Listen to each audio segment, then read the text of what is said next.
Hello and welcome back. I'm Bridgette Hylton and this is Sanam Zaer, and we're here for another episode of A Better Shrewsbury. We're really honored today to have Naesoj Ware with us.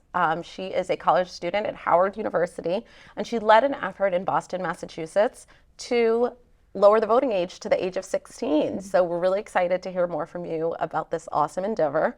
And as usual, I think we're going to start the show with a random question, Yes, right? that is what we do. So the random question is, what is something selfish that you do for yourself?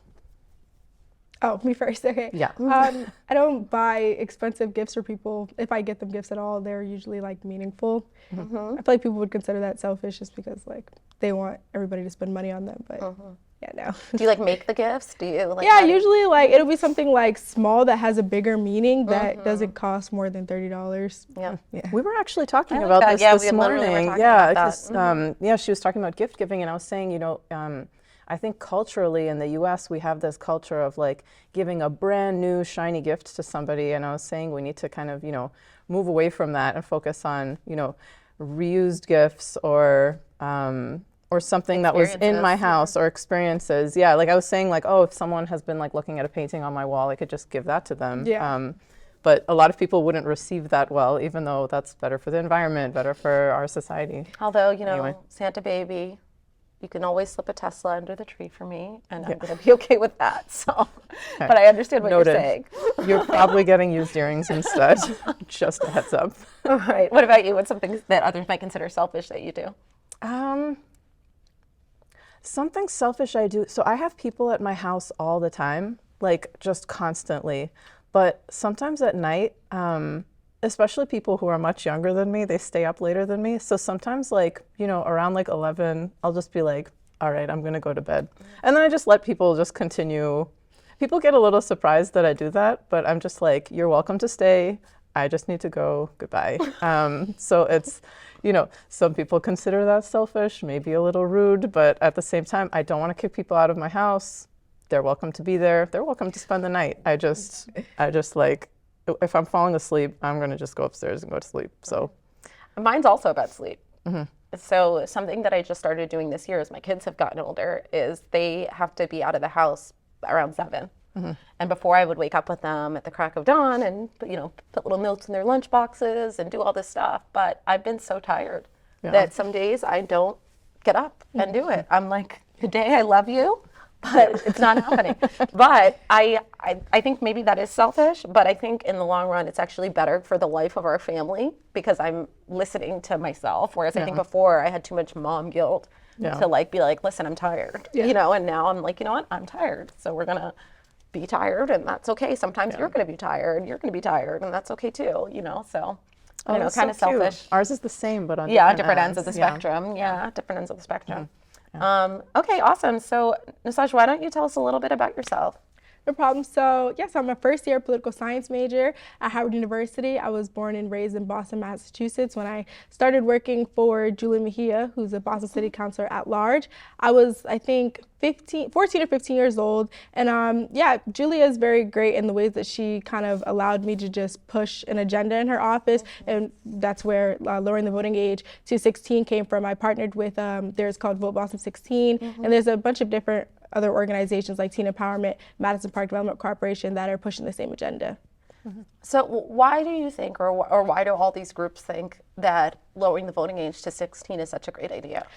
It's a plethora of reasons. First, I think just because youth are often at the forefront of a lot of fights, especially the fights that we're fighting in the city of Boston. We're usually a part of the conversations, but we don't actually have, the power to enact any real change because we're not connected to policy in that way. We're not able to vote for the things that we want. So that would be the first reason. And then second, I think it just pushes civic education. It definitely gets 16, 17-year-olds ready for voting so that we make a habit of it and that we're just better change makers. I love that. I love that. There's also taxation without representation there too, because 16, 17-year-olds can job. work and get a job, pay their taxes, but they can't contrite to local politics. So that's awesome. You said you started working with her at age 14. That's amazing. Wow. What were you doing in her office?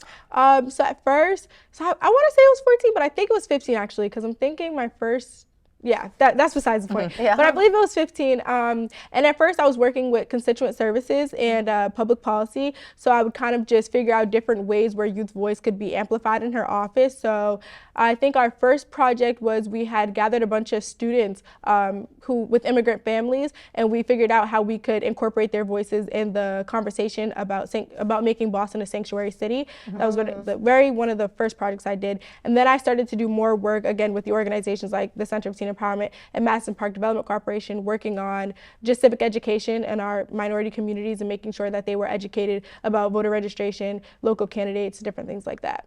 That's just so awesome. I mean, something I've noticed, we're both pretty politically active in our community and socially active. And I've noticed that when I went to, for example, the Women's March, or I went to the March for Our Lives in DC, that it's young people leading the way, organizing, getting people out, dragging their parents and their aunts and uncles into these conversations that, I mean, I think even maybe 10, 15 years ago, it was impolite to talk about some of the stuff that young people are leading the way for us to talk about, whether it's issues of social injustice or, gun violence or what have you. And so I think it's a really interesting idea to give them some more impact over the policy side of it. So what drew you into politics? I actually have a background in politics as well. So yeah, what drew you to it? I think just the fact that I didn't grow up in a very politically engaged household. My mom didn't vote until I started forcing her to vote. Wow. And so to think that I could have been another person that, was just like very just politically unaware and uneducated, it was a little bit disheartening at first. So then when I decided to start joining things like MPDC, which is the Madison Park Development Corporation, and the Center of Teen Empowerment, it showed me how important voting was and just being politically engaged. And that's when I decided to do more work with people like City Councilor at Large and just Boston's municipal government as a whole. Have you been involved in politics at all in DC? Because I mean, you're at the seat of our government. Yeah, I know. I haven't been directly involved, like as in on Capitol Hill, but I did join an organization called Black Girl Vote, which pushes an agenda for making sure that issues affecting Black women are at their center of, policy conversations. And then also I joined the Howard chapter of the NAACP, Political Action Committee and Education Committee. Wonderful, wonderful. So for people who don't know, Howard is a historically Black college or university seated in DC, and I think it graduates the most Black lawyers or something every year. It has some distinction like that. So it's a great place for you to be studying political science and interested in these ideas because you're kind of at a place that's known for that. So that's really exciting. Right. Really exciting. In Boston, did you get a lot of pushback on the lowering the voting age? There definitely, I would say Boston's a very progressive city, but it's not in the fact that I think youth voice is stifled a lot. And so I would say the main pushback we got was just that 16 to 17-year-olds were too immature or not educated enough, or even they thought that the vote would they would end up just voting how their parents voted. But after a few conversations, we were really able to show them adults are probably as uneducated or more than young adults, and so kind of the argument of immaturity can go the same for adults, and I feel like that's not a good enough or significant enough reason to stop or bar 16 to 17-year-olds from voting. No, for sure. Did you get any pushback from 16 or 17-year-olds on the issue? Yeah, that too. It's funny because I was actually one of the teenagers that was like, wait, why should we be able to vote? No, that just sounds great. I knew I was ready to vote, but as far as my peers, I'm like, no, that's not going to be good. But then when you really sit down and educate yourselves, you're like, okay, we're the same people that, go home and we talk to our parents about political issues. And it's even though we might not have as informed of an opinion as adults who are politically engaged, it's the same as having, a basic opinion or a basic education as an adult who's able to vote. And so when you think about it like that, it's really just okay, yeah, 16 to 17-year-olds, they are ready to vote. And then also just the education piece, I think civic education is very important. And I think that it'll push Boston public schools and independent schools and schools everywhere to kind of, make that more of a priority for young people. Absolutely. That would be amazing. There's a lot of implications there too. There could be integration into schools. You can actually have voting in schools during the school day. Yeah, it would be really amazing. I imagine there may be some pushback from parents too. I know we saw that here in town not too long ago. There was some pushback around the idea that critical race theory was coming into the schools. And there may be some parents who aren't comfortable with their children getting that type of education. Have you experienced that at all? Have you run into parents who are opposed to this? I haven't personally experienced it. However, I do know that it does exist. And I would just say that I think a lot of older people are just scared of change and scared of the change that they believe young people will be able to enact with this type of power. And I think, you know, with all greatness comes change, and, you know, with all change comes greatness. So I would say we just have to, we're moving in a progressive way in Boston and, you know, around the world, and I think it's really just time for adults to kind of hop on board with that. I love that. true. With all Yeah. greatness comes change, and with all change comes greatness. That's a great way to say it. And a lot of what's being voted on impacts your generation, not necessarily some of these other generations, because, you know, like recently we're voting on tax increases that really will fall on you guys when you come and move back in with your families. So it's... But even like environmental concerns, I mean, I know that the younger you are, statistically, the more pressing that feels, because it's really your future, your children's future, more, you know, than it is our parents and people even older than us. So I think it's really important to, have that education for young people so that they can be involved, right, and have a say. for sure. Yeah. How did you guys actually start the initiative? Like, did someone go to the office with something written up, or did a few people, I don't know, come up with it and then... Yeah. So like I said, it was a bunch of different organizations that partnered together. And at the annual Youth Justice Rally that I Have a Future host, it was actually one of the pillars of the things that they were demanding from legislators. So I believe it started with Vote 16, which is an organization located in Boston, but they have a bunch of different chapters. And I think what had happened was me and Carrie were actually a part of the annual Youth Justice Rally, and we were also, again, working with the City Council at Large, Julie Mejia. So when she had asked us about it, it was kind of just a great segue to kind of be like, oh, well, why don't, you know, you have the power to do this, why don't you write a home rule petition for it? And City Council at Large was on board with it, as she always is, for, you know, issues impacting young people. So she wrote the home rule petition in her office, and it's just now getting pushed out the city of Boston and the other city councilors. That's So Carrie's another college student that you've been working on this initiative. She couldn't be here today, but you guys have been working very closely on this. Can you tell our viewers a little bit about what a home rule petition is? Because we have something similar here in town, but just so. So the home rule petition is what the city councilors file to get legislation passed. So they have to get their home rule petitions passed through the entire city council for it to then go to the mayor, signed, and then go to the people on Capitol Hill, which is, you know, their state legislators, our representatives, stuff like that. And city council approved this, right? Right. Yes. And now it's at the mayoral state level? level, yes. It is at the state. Yeah. When are you expecting a response on that? That's a great question. Yeah. Hopefully soon. I know Carrie and I and City Council at Large, Julie Mejia, is definitely going to be doing some work making sure that it doesn't get stopped at the state level, because oftentimes that's what happens. It'll get passed by the City Council, it'll get passed by the mayor, it'll go to the state and kind of just, you know, fail. So we're really hoping to kind of get some progression on that so soon, hopefully. Yeah, we've been looking into recently, we've been exploring the idea of 16, 17-year-olds voting, but we've also been exploring the idea of permanent residents voting, because currently, you know, you have a lot of, especially property owning residents here from other countries. Non-citizen residents, sorry. I was trying to figure out the wording. And they're unable to vote in local elections. So, you know, their kids go to the schools, they're working, they're paying taxes, but they're unable to go to schools as well. But a lot of that gets stalled at the state level, because that legislation needs to change at the state level. So even if we were to, you know, rally the town and push for something like this, it would be essentially just signaling to the state that we're ready for this change, but the change actually needs to happen at the state. Is that the same with this? Yeah, it definitely is going to be the same. And I think with that, it's just, there's power in numbers. So it's really just empowering young people and older people to just, you know, kind of collaborate on this issue and make sure that the pressure is on the state level to get this passed. Yeah, definitely. Have other towns passed this? Yeah, other towns have passed this. I don't quote me on this, but I believe it's Somerville is one of them. And then I know it's happening in other countries as well. So they can currently vote in local elections? Right, yes. Oh, okay, that's awesome. Yeah. So from your perspective, I guess, what are 3 issues that you think young people would be interested in voting on or excited about? You know, what do you see for your generation as like the hot button issues? I would say 3 issues. I would feel definitely education, our education system, just the way that it's ran, our curriculum. I think also I would say working jobs, making sure that there's more jobs that are kind of like pipeline to our careers. A lot of young people aren't able to obtain those jobs that are pipeline to the career. So definitely that. And then also just like wages, taxes, like we mentioned earlier, just being able to kind of have a say in those issues because like you all said, it does impact us, and kind of the policies that are being made now are being left on us. So if there were some teens watching now that wanted to mobilize on this issue, where would you recommend that they start?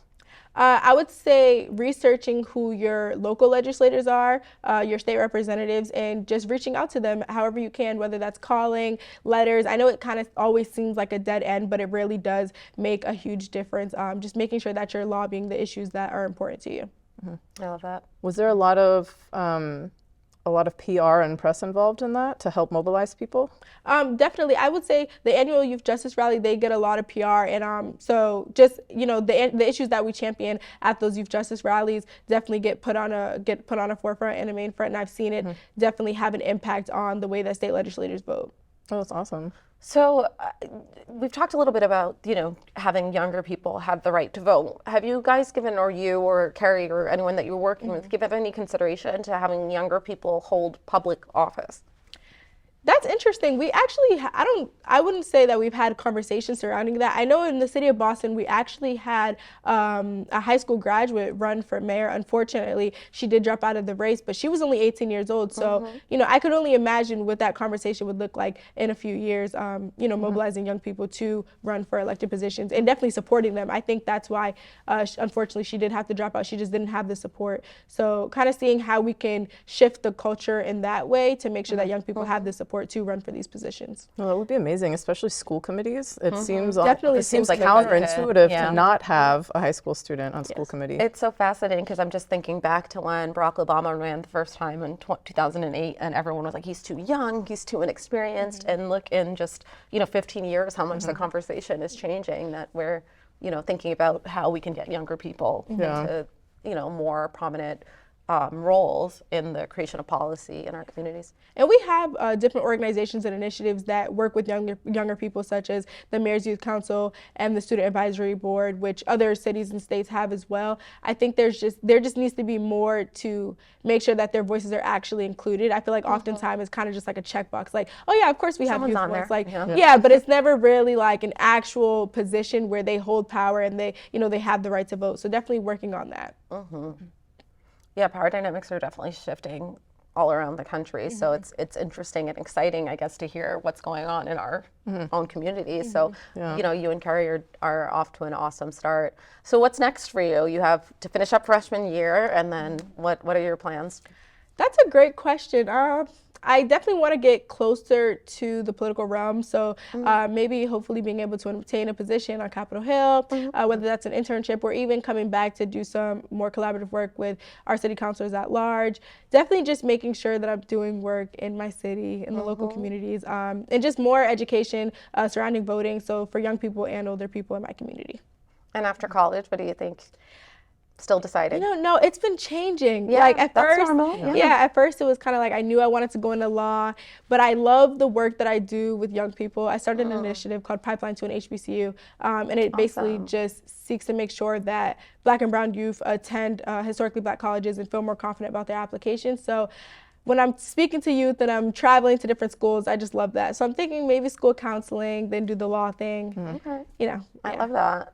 That's exciting, and that's building the bridge for the next generation to kind of come up and be a part of this conversation. So that's really awesome. I found that to be something really challenging in advocacy spaces, because sometimes advocacy space and politics is almost separate, even though it should really be combined. But once you kind of shift into politics, the advocacy work, not for everybody, but for a lot of people, they get kind of bogged down with like bureaucracy and all these random things that they don't necessarily want to be spending time on. So I am confident talking to you now that you're going to do great things, and I'm very excited about this. I'm really hoping that anyone watching right now, youth, please make this happen in our town. It would really be an amazing initiative. I would fully support an initiative like this. because I would just love to see youth more engaged in the local process. Yeah, absolutely. And I mean, I think in the last 2 presidential elections, youth here have been really engaged. And I know when I was out sign holding that there was a lot of really young people, I mean, as young as 10 or 12, talking to people about what was at stake and why these elections have been important. So I love to see that because, you know, we're all people, whether we're 5 or 55 or whatever. So I think this is very exciting to me, and about just expanding the access to democracy and the right to be a part of democracy that's been evolving in this country for hundreds of years, right? So it's a really a beautiful thing that you're doing. So this is just some advice. I know you're familiar with doing this initiative in Boston, but in the suburbs it's a little bit different because they're not as progressive, and they're very much kind of in their habits of the way things have been done for, I don't know, dozens of years. They just can't stray from that. So I don't even know how to ask this question. How could towns mobilize? Do you see it more as a collaboration with multiple towns, or do you think it's possible for a small town to actually push forward something like this? Yeah, I think it's definitely possible. Everything's possible.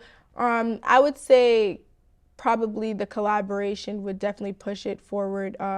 Will put a catalyst on the movement. And I say that because usually when towns are able to look at other bigger cities or bigger towns that have done it, they're more inclined to believe that it could be a success. So when I say collaboration, I think that would just get it done faster, but it's definitely not impossible to do it town by town. And I think that it is an initiative and a conversation that should be started, across the state and just, across the country.